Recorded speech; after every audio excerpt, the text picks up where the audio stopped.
So you've got your pen and a notebook and a timer set for 90 minutes.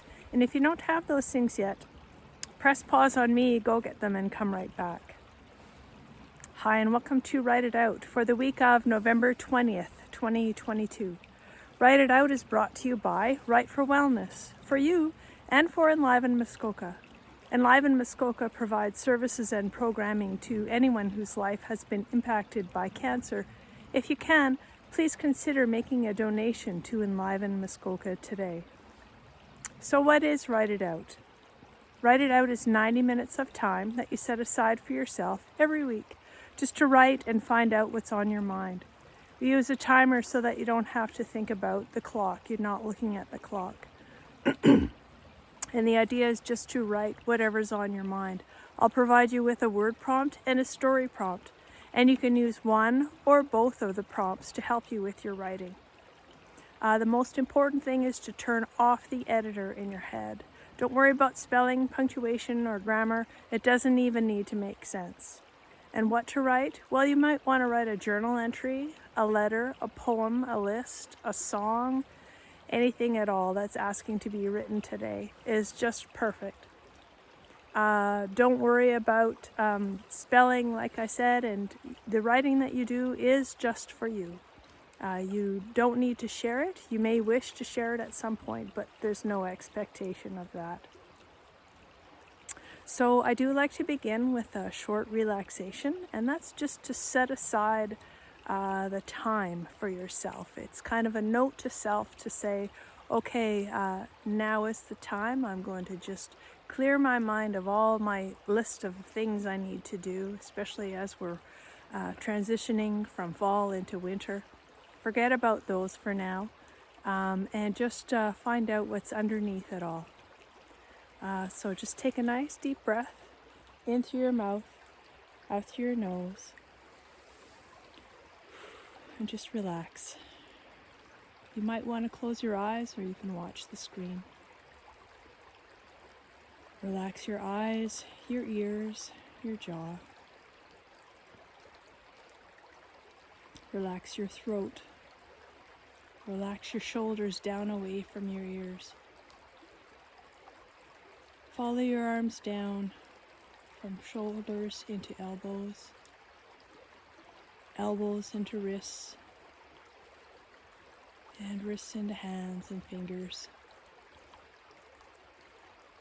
Feel the heat that's there, feel the aliveness, and just relax. And again, from your neck and your spine, follow down, relaxing behind your heart space, relaxing your lungs and your belly, and right down into your sitting bones. And from your sitting bones and your hips, follow your legs across into knees, and from knees down to ankles, and ankles into feet. And just again, feel the ground beneath your feet. Feel the aliveness and heat there. Feel that connection to the floor, to the ground, to the earth. And just another nice deep breath.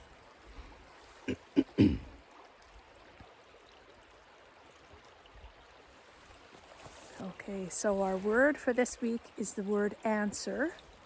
Answer or answered or answering or whatever that word makes you think of.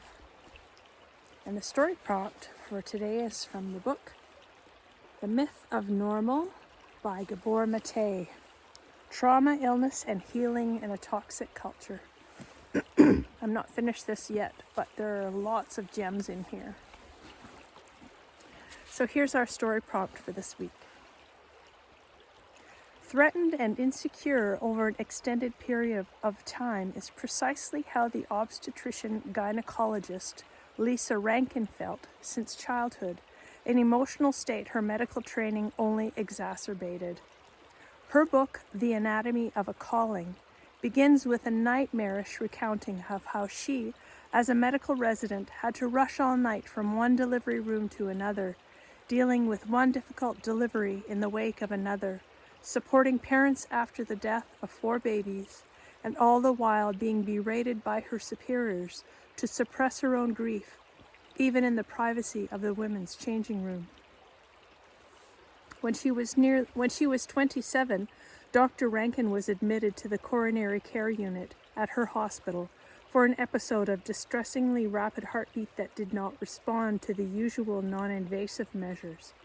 After receiving electrical shock treatment to restore her normal heart rate, she was sent directly back to work.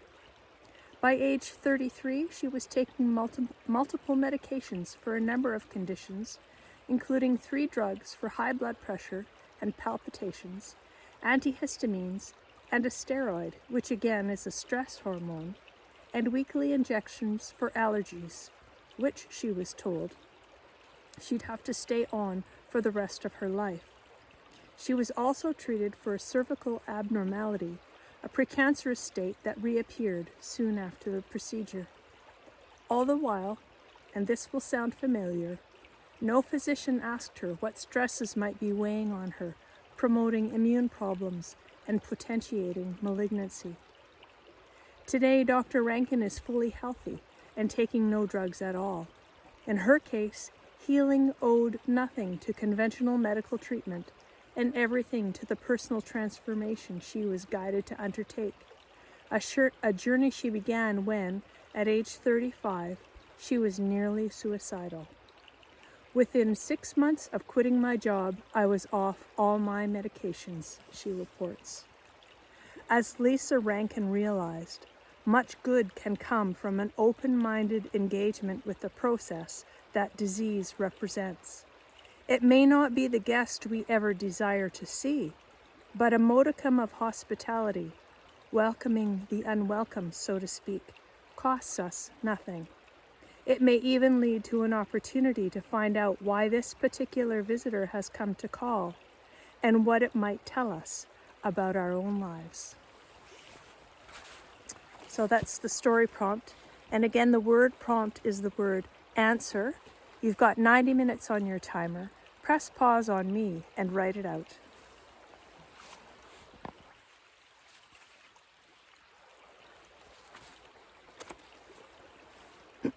And welcome back. Please take time to thank yourself today for showing up for you and for doing some writing to find out what's on your mind. You may discover later when you look back at what you've written, you may discover some wisdom that you hadn't noticed before. Or you may see that you've been writing about similar things over time and that they kind of keep coming back, and that's good too. It's kind of like peeling an onion, revisiting. You're not really in that same place. You're learning more and more, you're digging deeper, and that's all good. So we'll finish with our fall poem called For Your Head by Maureen Hines. Make a halo, a wreath, a circlet of bright green aspen leaves. Crown your dismal thoughts and unruly feelings with a tiara of time. Find small red things, a cranberry or rosehip or yewberry, to trim your sorrow-filled week, to be the eyes that your eyes can't see out of. With grass dew, paste a rose petal on your forehead, and smear a lick of honey on each earlobe to sweeten whatever you hear. Breathe in jasmine scent to intensify your memories. Pick 4 small leaves, one for fear, one for trust, one for rage, the last for desire. Lay each briefly on your tongue, to taste but not swallow. Open your mouth and let their power beam outward. Thank you so much for joining me here this week. I really appreciate that you take the time for yourself. I think it adds to a more peaceful and connected world. So thank you for taking the time. Stay well. Bye for now.